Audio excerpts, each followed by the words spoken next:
Hello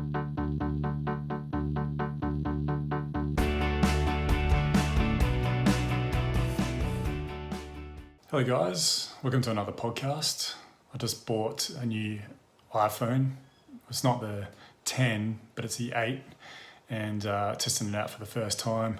The only thing is my normal mic that I use doesn't plug into this new one. Apple did away with the normal headphone jack for this 8 version, and they give you one of these little things. Plug in there like that, and then plug into your phone, but the sound quality comes out like shit. So not to be, I'll have to buy a new one of these, and yeah, but we'll see how it goes anyway. It's good to have a new phone. The other one was dilapidated, and yeah, it's interesting just how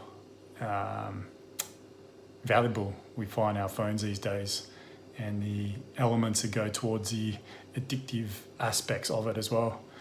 I was just looking in the background too when I was setting up, and noticed there's a bottle of wine in the background, which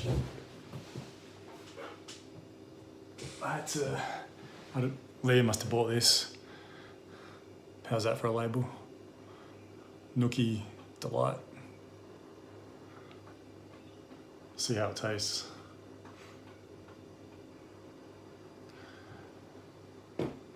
So with the new phone had me thinking about technology, and it's had such an impact on our lives on an individual level, then also of course on a socio-cultural level as well. The ability to connect and the fundamental differences that it's made in the way that we communicate with each other, and the way that we speak to each other, the way we associate with each other. There's many what can be perceived as disadvantages and advantages to this technological movement that we're in. And I thought I'd just go through some of them today, and where we're potentially headed with the potentiality of this technology and what it means for us in the future. So I guess to start with, we can look at it back to the beginnings of the internet back in the 60s or 70s. Might have even been before that, but certainly the mainstream proliferation of it in the late 80s, early 90s. Then the advent of smartphones, etc., that have come on that made our internet connections and their connection to other people worldwide, they're easy for us in our pocket wherever we are. Our ability to connect and to share our experiences has really changed a lot of how we see ourselves. And like I was thinking, like when I'm 37, I remember being younger, and it used to be easy for people to bullshit someone else, like to make up, pretend that their uncle was in in the armed forces, or like in the CIA or something like that, and we sort of have nothing to back it up with, except for, well, maybe that's a bad example because that's quite secretive, but I don't know, like maybe that their uncle's someone famous, for example, and it was very easy to bullshit and to tell white lies, shall we say. And with the introduction of the internet there for us at every moment, and specifically with Google as well, where we could search these different things and find the information on various things straight away, it's a huge increase in data that has been undertaken and is there for us to share. So it's profound, really, and I feel like we don't really have any understanding of the ramifications of it because we're in it at the moment. We don't really understand what it's all about and where it can be headed. There's theories out there that technology and the symbiotic nature with which we live with it now is actually outdoing our biology and our psychology, our emotional abilities, etc. And that dissonance could really cause problems in the future. But it seems like for now we're sort of okay with it. However, there are signs and symptoms of the disadvantages of this technology as the way it is, in the form of, you look at teenagers, for example, and less, and even, I guess, kids in their 20s, or I shouldn't say kids, but adults in their 20s. Geez, I told you I'm old now. And it can be quite tough to be of that generation, and with the ability to bully, to be more susceptible to ridicule, and not really be able to ever escape that, makes it quite tough. Also, it's always also easier for the more predatory of us out there to do so amongst others and with others, and that certainly has massive disadvantages. I mean, that can range from obviously someone who has a predatory nature, through to multi-million-dollar organizations who have huge marketing and advertising campaigns, also politically as well, and governments as well. There's an ability to reach into our lives like never before. And and that brings up a case for secrecy. Are we still living in a world where, especially in the future, are there going to be any such things as secrets? Potentially not.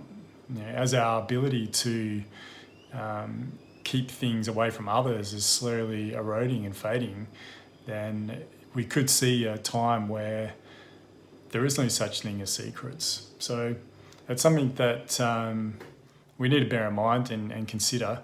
There's certainly disadvantages and advantages to that as well. So either way, the power of data, of bandwidth, storage capacities, etc., with data especially, and the increasing bandwidth, the trajectory is for a technological realm to open up that far outweighs or outperceives anything that we're capable of understanding now. And I guess when we look into that, we look into the field of artificial intelligence and its ability to really affect change on us globally,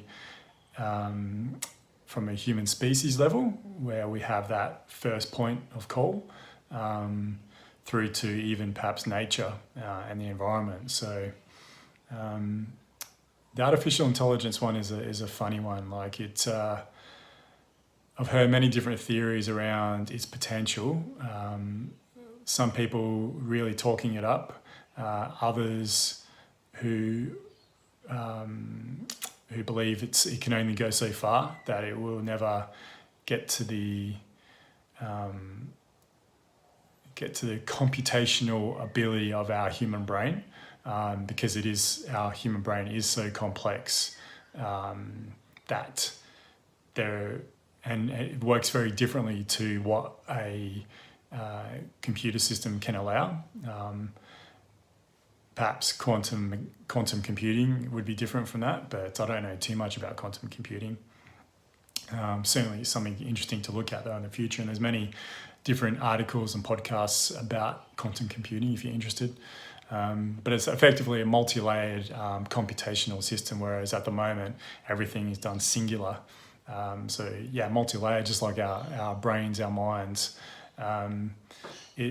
It's an interesting phenomenon, and we're seeing how the ability of artificial intelligence and also machinery is really starting to take effect in our lives, where especially with employment and the jobs that are quite common and have been around for a while, are starting to be overtaken by artificial intelligence. So, we've seen it with robots for a long time, say in car manufacturing and manufacturing of many different material objects. But now we're starting to see the thinking ability, like even say things like accountancy or law, things like that require a regurgitation of information, an ability to intake information, of course, before that, but then to be able to output something that gives the desired result, and a more effective result through sheer speed than a human being could do, or the average human being at least, and also certainly probably now, definitely into the future, more than the most high IQ intelligence recall person could do now in the world.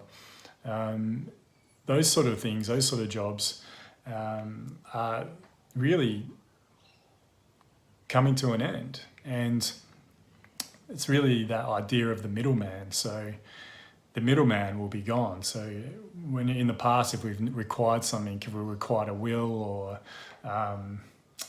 what else? Yeah, say our tax, our income to be done, whatever it may be, we had to employ the services of a professional to do that. That's all coming to an end. Of course, the big one is transport, and we're starting to see driverless cars as well become more and more common, especially with what Tesla is doing, and also with the truck as well. Tesla have introduced a truck.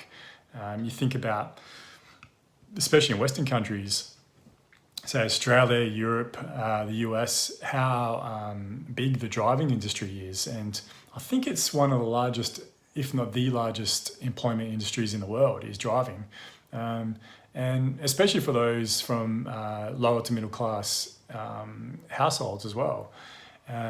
All those jobs are going, and it's going to probably happen at a fairly fast rate. From now, it's 2018 we're in, and we've already started to see the introduction, and you know, we've seen the advent of the share economy, things like Airbnb, etc. But Uber has been a big one where the taxi industry has really been affected, and now things like employment for Uber are going to be affected by the advent of driverless cars, where if you're an organization like Uber who's had massive amounts of issues with drivers, such an easy and quick fix around that is to utilize driverless cars. So that is that's coming as well.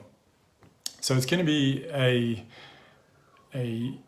it's going to be a big thing, and it's something that's going to take a lot of consideration by governments and us, the people, around what we do when that technology really becomes part of our life. And I think in the past, you know, we've seen such an exponential increase in technology that in the past it was slowly building up where we could evolve and we could change with it. But it seems like we're getting to that point in the crest where it's starting to have that real upswing, where potentially our ability to deal with these changes isn't going to be quite right, and it could lead to quite a lot of unrest, could lead to quite a lot of certainly a lot of fear and trepidation around the whole thing, especially when people's jobs are at stake. So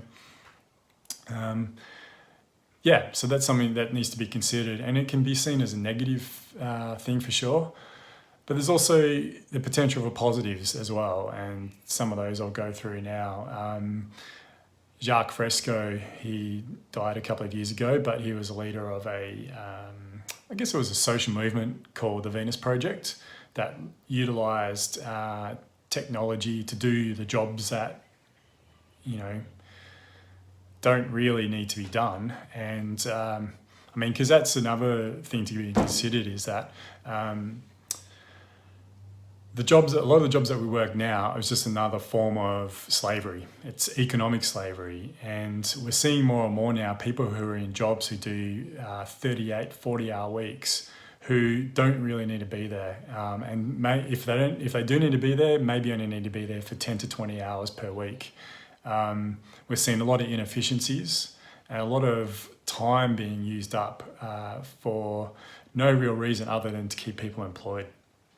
So Jacques Fresco's idea was where technology could take those jobs, we'd implement the idea of a universal basic income, so everyone would get paid a minimum amount to sustain themselves, to sustain their ability to buy food, clothing, medication if need be, all these sort of things.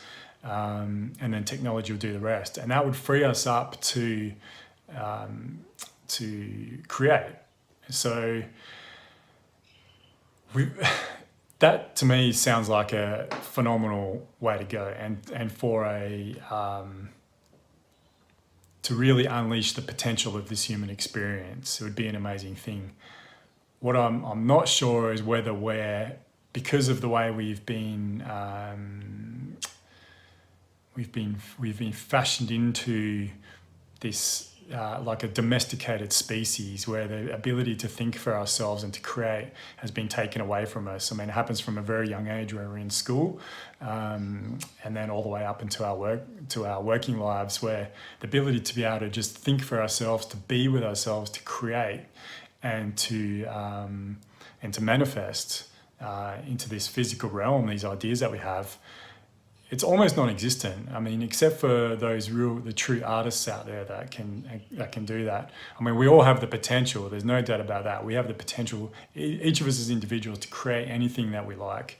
However, again, we've been structured and taught to think from a very limited point of view as far as what we're capable of doing and what we're capable of creating. And so how would we go if we had a technology that was amongst us that could do all the work for us, could do all of the waste management, all of our farming, all those different things? I mean, the technology is already there, so the potential for it to really take over is not all that far away. But then what would we do with ourselves? I mean, personally, I'd love it. I mean, I'd love to be able to just be at home with my daughter and my partner and write and record podcasts and interview different people on my podcast and draw my art and do these different things. But I'm certainly one of those people that is compelled to create. I feel a lot better when I do create. And again, unfortunately, not everyone feels comfortable doing that. So the way I feel, I mean, who knows what's going to happen in the future, right? I mean, we could get hit by an asteroid tomorrow or a solar flare, and then all of what I'm talking about is going to be non-existent. It could happen before I even upload this, so who knows? But if it was to happen that we could create, or something was created where technology would fundamentally do everything for us, we'd still have choices in services we'd like to offer, of course. If we wanted to offer certain services for people. But the fundamental jobs that we have these days would be non-existent. How would we look as a population of almost 8 billion people now? Like what would we do with our lives? And it's going to take a lot of education, take a lot of awareness, take a lot of thought into how we're going to navigate through those territories. And I have no confidence whatsoever in our governments to be able to do that. I feel like when this happens, or if this happens, I should say, we're really going to need to have leaders step up and say and talk about and create a discourse around how we're going to evolve physically, emotionally, spiritually, intellectually with this new paradigm we see ourselves in. It's going to require like a council of people that who have got a broad width of experience, who are able to look at this whole thing objectively, listen to other people's opinions, take on board other people's opinions, whether they agree with them or not, whether they're from a left-leaning perspective or whether they're from a right-leaning perspective, and come up with solutions from there. Why I'm not at all confident in our governments being able to do that is because our governments become so, whilst they've mostly got a lot in common now as well, the supporters of these political parties are very polarised, and the ability to take on other people's ideas and to communicate is practically non-existent. We're seeing that, especially in the US and with the US elections in the Trump era. So it doesn't bode well for our future if we can't communicate. So we're going to have to though. Like we're going to have to find a way, and it's not something that's new to us. I mean, we've evolved, as a human species over 1 million odd years by our communication and through our communication. We may have differences and we may have had skirmishes, but all in all, we've been able to do what we've done in a way that's been brought about through discourse. So we really need to recreate that and do it in a very objective, empathetic manner too, if we can. I mean, if I want to go really woo-woo and talk about something that's quite utopian, do it from a real space of love as well. Have it from, get rid of fear and hatred in the way we relate to each other, But hey, if this all happens and technology does what it's going to do and slowly takes over, then we'll have plenty of time to do that. Will it go as far as Judgment Day? Will the robots take over? Maybe, maybe not. Who knows? Certainly, if you look at the negative impact that the human species has had on nature and the environment, if a intelligence was to come along and plot a trajectory for where we're heading as a human species, it's quite easy to tell, while we're taking good steps forward, for a lot of years we took a lot of steps backwards into destroying this planet and therefore ourselves. So maybe one option would be for this technology to eradicate the human species.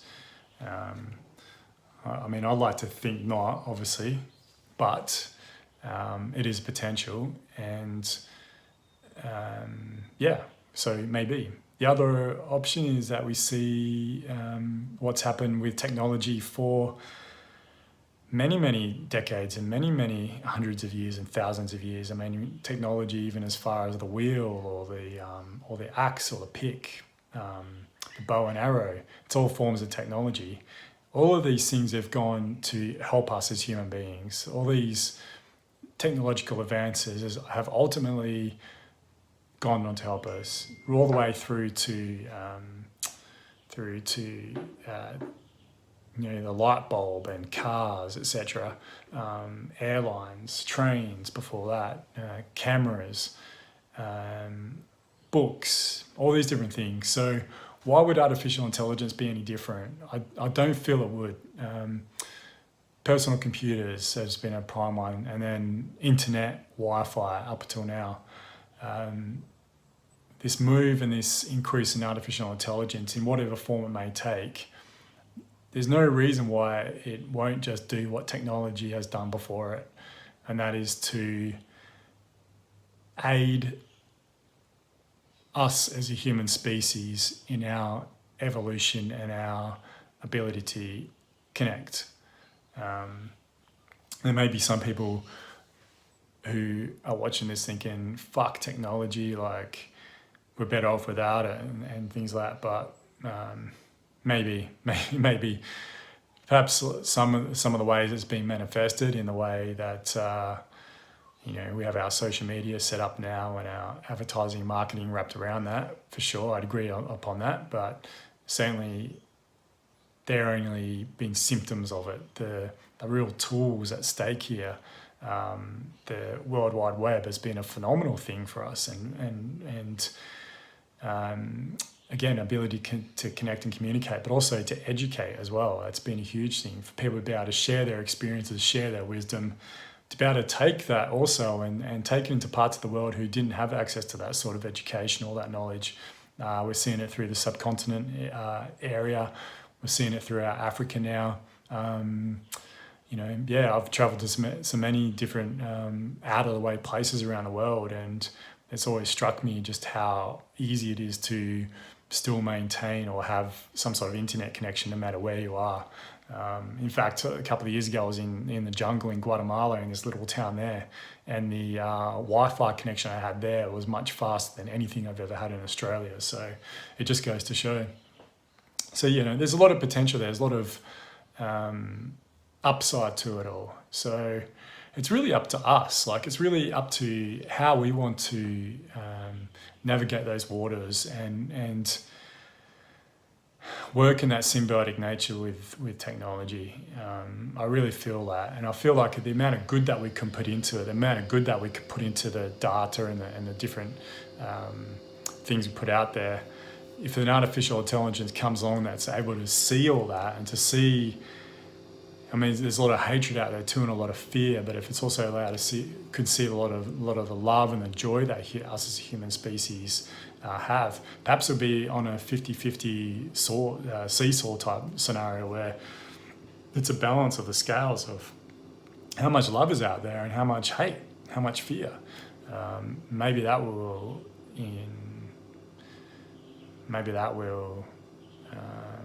be the answer that this intelligence needs in regards to what it does next.